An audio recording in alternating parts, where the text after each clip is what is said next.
Tennessee This Week from WATE's 6 on Your Side starts now. Hello and welcome to Tennessee This Week. I'm Bo Williams. Glad to have you with us this week. We are joined by University of Tennessee President and, well, Randy Boyd of Boyd Sports joining us right now to talk more about the big opening day for the Covenant Health Ballpark, as well as other issues as well that we will touch on, the University of Tennessee system and other things. But first of all, thanks so much for coming in. Well, always great to be on the show with you. Yeah, I tell you what, let's start off talking baseball because opening day is just about here. Yes. This has been something that's been in the works for a long time from the day. Have you sat back and thought when the first discussions or when this first popped into your head and now you've actually got a ballpark sitting downtown? I would probably say the first time the idea of creating a ballpark in downtown Knoxville popped into my head would have been maybe 30 years ago going to Camden Yards in Baltimore and thinking, what an incredible asset for that community. Wouldn't it be great if Knoxville had something like that? I thought, wouldn't it be great to own a baseball team of my own? I always say, when I was broke, I was closer to being able to afford a Major League Baseball team than I am now. I've done well over the last 20 years, but the cost of a team has gone even higher. So I'm probably $2 or $3 billion further away from buying a Major League Baseball team than then. But the opportunity to buy the Smokies came up, and one thing led to another, and here we are. Yeah, and here we are, and it's going to be opening day. And this is really more than just baseball that we're talking here. Yeah, this is economics as well. I mean, that's been a huge part of the planning process here with the Old City, Magnolia, and hopefully trying to connect those two neighborhoods to the downtown area.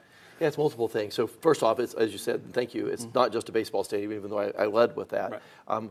We're modeling this after a stadium that we have a friendship with the owner of, and that's the team in Fort Wayne. At their stadium, they have 760 events a year.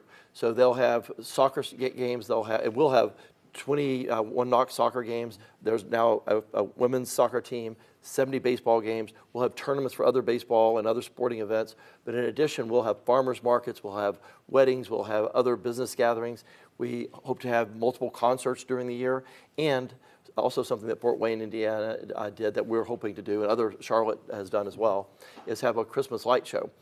In Fort Wayne this past year, they had 98,000 people come to their stadium between Thanksgiving and Christmas to experience their light show. So this is going to be a year-round venue with all types of activities. And we've seen in cities like Birmingham, Greenville, South Carolina, you mentioned Charlotte, Fort Wayne, High Point, you name it, cities that have minor league clubs. We have seen just the area around expand as well. I know that was part of it too, trying to embrace the local community, but at the same time draw outside interest to help out the economy there. And you have seen some remarkable things that around other ballparks. I'm assuming that's kind of the overall game plan here. Yeah, in fact, both the mayors and I went up to visit Fort Wayne and met with their mayors, and one of the things they were proud to point out was that their stadium, when it was built in this wasteland, which was downtown Fort Wayne. They kind of joked that there was no crime in downtown Fort Wayne because nobody was there. They built the stadium, and since then, in the first 10 years since they built it, there was $1.2 billion worth of development. I can tell you around the stadium that we're building, so we built the stadium, myself and a few others are already investing over $250 million in other buildings that are attached to the stadium. So we already got a head start. But I know of half a dozen or more people that have got major projects that they're planning in and or around the stadium. So I think we'll far surpass Fort Wayne in a much shorter order. Yeah, that was kind of my follow-up to that too, is like, it's one thing if you build it, they will come, right? We've heard that from the movie. But I don't know, what's the harder part? Building the stadium or now sustaining it once it's built and, and following through with everything and watching the area grow? Well, I haven't had to sustain it yet, so I'll have to answer that later. That's right. But my belief would be it's the start. Yeah. Just being able to get things. First, finding a site that we can agree on, getting the county and the city and the sports authority and the community and the state and all the different stakeholders bought into this vision and then supporting it. So I think that's going to be the hardest part. We've had the spark, and now we're hopeful that this will ignite all kinds of other additional growth. And you mentioned something else I just want to double click on, and that is this particular site is unique. There's a lot of places that we could have built a site and it would have been great for that area, but this one helps connect a part of our town that has been disconnected. Right. When they created James White Parkway, however many years ago, people in East Knoxville felt like it was built as a wall between them and downtown Knoxville. So you've got this thriving area in the Old City and Gay Street and Market Square, and not so much on the Magnolia Corridor. We believe that this can be that missing link, that connector that connects East Knoxville back to the thriving downtown. And it's also bringing it back to baseball, a bit of history. You're a stone's throw from where Bill Meyer was at one point. And you're really not that far. Unfortunately, there's really nothing left where the Knoxville Black Giants played in the Negro Leagues, but you're near that area as well. So this is really kind of, if you talk history and baseball in Knoxville, where the stadium is located, it's just another chapter in all of that. I think fans are going to be thrilled when they come to the stadium and see how we're celebrating our history. And we've had a lot of help from people like Renee Kessler at the Beck Cultural Center. Right. But we're going to have statues and other markers that remind us of the history of that community and of baseball in that community, of the Knoxville Giants. Here's a piece of trivia. For those that don't know, in the state of Tennessee, there's only been one city that sent a baseball team to the Major League World Series, and that was Knoxville. We sent the Knoxville Giants in 1920 to the World Series. We lost, like I think it was 7-0, lost all the games, but we had a World Series team in Knoxville some 100 years ago. Yeah, I mean, the history, like I said, it goes back 100+ years overall for the history of baseball here, and this is now just going to be another chapter. I know we will see you out at the ballpark many times. Yes. Real quick before we change subjects, what's the one thing you want people to take away when they go in? I know, when they walk in, or if they're around the ballpark, is there something you'd really like them to take away from the experience? Yeah, make friends, build community. This is what baseball is about. You know, some sports, football, basketball, they do studies, and they say if you film the people at those events, they're looking straight ahead 90% of the time. If they're at a baseball game, they're looking sideways 50% of the time. This is an opportunity to get to know your neighbors, build community, hope they come out and enjoy the atmosphere, enjoy the game, and it helps bring us all closer together. Yeah. Hey, you got the orange jacket on, so let's talk about the University of Tennessee and the Tennessee system as you are the president. Obviously, I would think it's a good problem to have. It seems like every year the number of applications that are coming in, the number of students that are showing up on campus, the retention.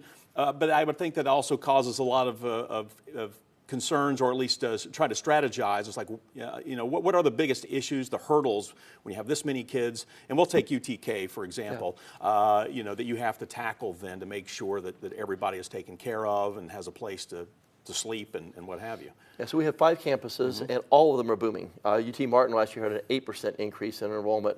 Southern had a 7.6%. Chattanooga 4%, UT Knoxville 6.6%. But we'll just talk about Knoxville since that's where your viewers are from, my neighbors, my hometown. Knoxville's booming. Last year, over 60,000 applicants for 6,900 spots. Wow. So we've got 10 times more demand than we have places. So we could grow as fast as we want, but we're limited by making sure that each of our students has a quality experience. We want to make sure that they can get tickets to the football game, they have places to park, they can have a quality residential experience, classrooms that are the adequate size. So we're working on investing in our infrastructure and doing everything we can to support that. If you were doing this interview 2 months ago, I would have said my #1 goal is academic infrastructure. We need help from the state to help build the academic buildings to meet the needs of our students. We can finance parking lots, residence halls, commissaries. What we can't finance, we were not able to finance, was academic buildings. But thanks to Governor Lee and our General Assembly, we've been given the opportunity to build a new chemistry building and the opportunity to do self-financing for other buildings that will allow us, I believe, for the rest of this decade to build all the infrastructure that we need. But we're not going to grow any faster than we can provide a great experience for our students. Yeah, and let me ask you this too, because I know someone out there is probably thinking this too. We see what's happening in Washington with the tariffs. As far as, that could impact construction costs, but also federal funding, whether it's coming down the pike as far as healthcare, education, what have you. How does that factor in when you're looking at it? We just saw there was a report, Vanderbilt, I know the medical center there, looking to make some cuts because of some funding issues there. As far from UT is concerned in the system, you see what's happening in Washington with the tariffs and some of the adjustments to some of the policies.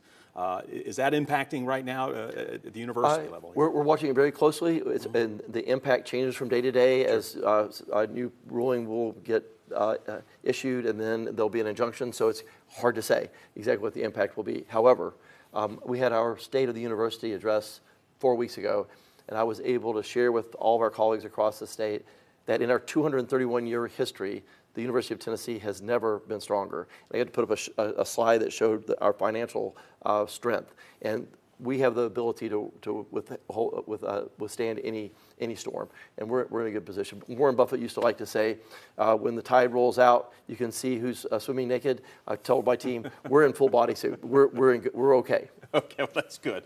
Let me ask you this before we let you go, because we are running short on time. Looking ahead, and before we went on, we were reminiscing a little bit about your run for governor.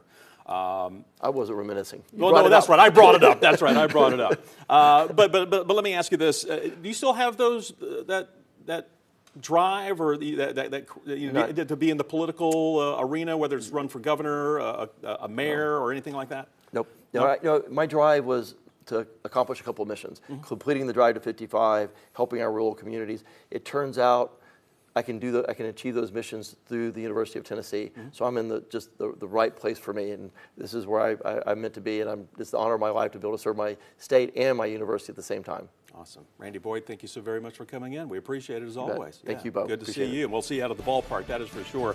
Well, stay with us. We'll be talking with our panel of pundits when we come back. Welcome back to Tennessee This Week. A moment ago, we heard from Randy Boyd, so let's bring in our panel of pundits to talk about what he had to say. Joining us today, as always, Courtney Piper, Craig Griffith, and Michael Covington. Great to have all of you with us. Glad to be here. Michael, we're going to start down at the end this time with you. First takeaway after hearing I know we touched on a number of topics, but anything that Randy Boyd had to say that jumped out at you maybe more than something else? Well, when I think of Randy Boyd, I think of the very first time I met him, which was when he was the economic development person for the state and for Governor Haslam. He was at Regal. He talked about vision. He talked about the process of realizing goals and objectives. Today, he's still talking the same way. He still has the same vision.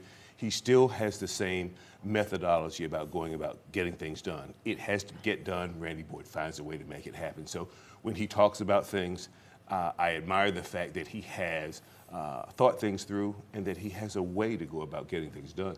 Yeah, and kind of play off that, Courtney, that's kind of interesting. You know, he said, you know, we briefly referenced his run for governor, but he said he's figured out that being the president of the University of Tennessee, he still get the same things done that he was trying to accomplish during that run. Oh, absolutely. With him being in charge of our University of Tennessee system, he's provided tremendous leadership to the entire state, more so than he probably could have done as governor. So I am extraordinarily grateful that he is in that position every single day, because as a UT alum, you know, I want to see my university succeed. We've seen the University of Tennessee grow. We've seen the swimming programs grow and excel, and that's critical. And that's critical, and in large part, it can be contributed to Randy Boyd's leadership. Yeah, Craig, what were some of your thoughts? I mean, obviously, as we're seeing, you know, you even touched on all the campuses, the growth that we're seeing across. It does raise some concerns as far as, you know, making sure that you can house all of these students and there's a place for them to go. But it is good news for the university. It's a good problem to have when you see this for the entire system. Right, and he's absolutely right. He needs to ensure that the experience for each and every student is a top-notch, high caliber. Because if word gets out that, you know, we're 7,500 people in one freshman classroom, you know, those numbers are going to go down. So I think he's the right person at the right time for the university. And, you know, from my point of view, one of the amazing things he's done is he has solidified the relationships with the governor and with the General Assembly, members of the General Assembly. As you can remember, there were always tough times until he came along. And he understood the position of the president, the legislature, and the governor, and how moving the state forward required cooperation between all those entities. And they couldn't get bogged down in the minutia. And then what I'd like to compliment him on, a couple of weeks ago we had American Cannon on the show, and she described Randy Boyd, his ownership of the baseball team, as the secret sauce that moved the stadium project forward. And, you know, historically speaking, I was in the Ash administration when we tried to build a baseball stadium downtown. And the difference between this project and the project back then was that the owner was very uncooperative. Randy Boyd is very cooperative. Randy Boyd's putting money into this stadium.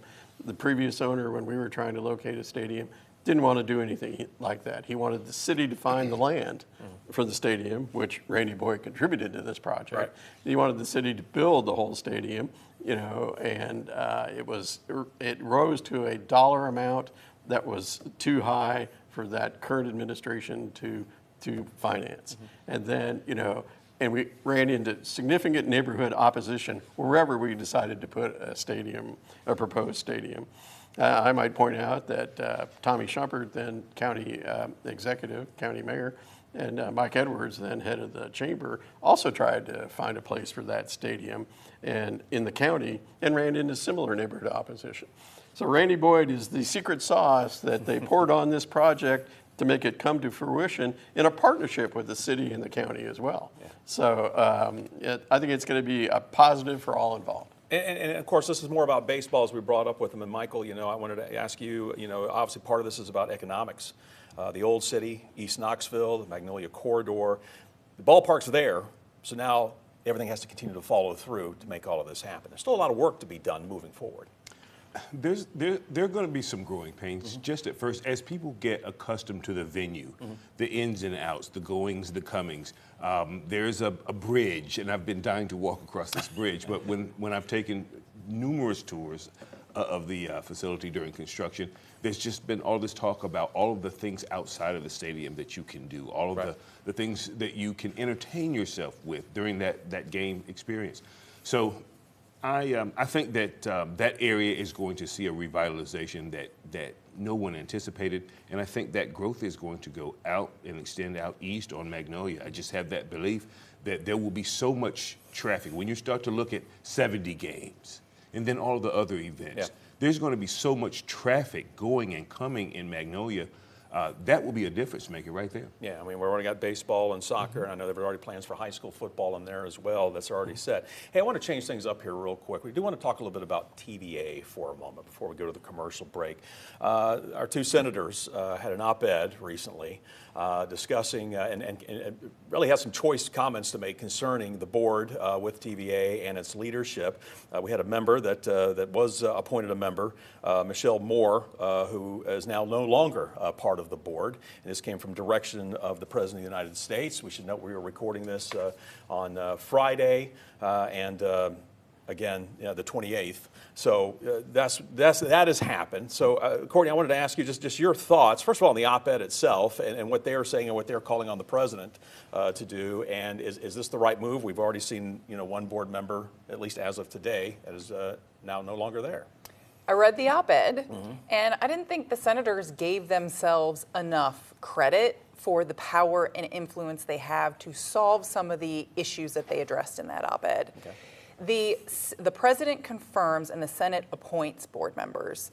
Prior to this board member firing, TVA had 3 open board seats, and this has been a frustration with folks in the energy industry and the broader Tennessee Valley community that the Senate just does not seem motivated to confirm board members, yet TVA plays a critical role in not only economic development, but power generation and environmental stewardship throughout a 7-state region. So, I would welcome our senators to lead the charge in the Senate, put some pressure on the president to get those 3 seats filled. Four seats now. Well, now 4 seats now. That's right, as of today, sure. Filled. Also, we are at a critical fork in the road with, again, TVA being the asset that it is for our region and our country, where we are the hub for this nuclear renaissance that we are experiencing. The more that TVA gets kicked around, does not have solid board leadership, when the Department of Energy decides to reissue, grants and solicitations designed to advance nuclear technologies, it does not put us in a good position.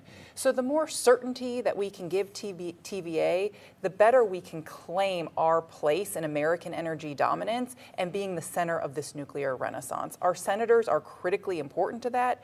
TVA is critically important to that, and there's a very giant business community that relies on TVA working efficiently and effectively. So, our senators do have quite the leadership role to play, and, I would invite them to take it. Yeah. Greg, can I go along with what Courtney's saying? Or? Yeah, that's all true. And they did criticize TVA management in this op-ed for Power Magazine that they wrote. But I want to point out that the current CEO, Jeff Lash, was appointed by President Trump. and that the senators voted on the members of the board because the president nominates, but the Senate has to confirm. And so they've confirmed all these people.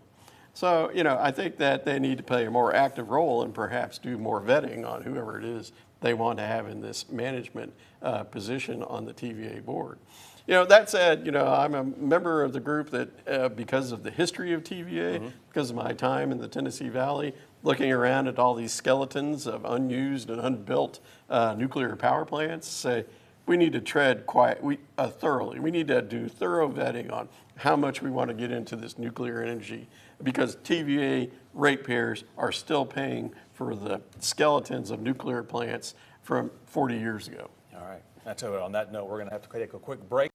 Welcome back to Tennessee This Week. We are learning Knoxville Mayor India Kincannon is not considering a run for county mayor. A petition asking Kincannon to run recently began circulating.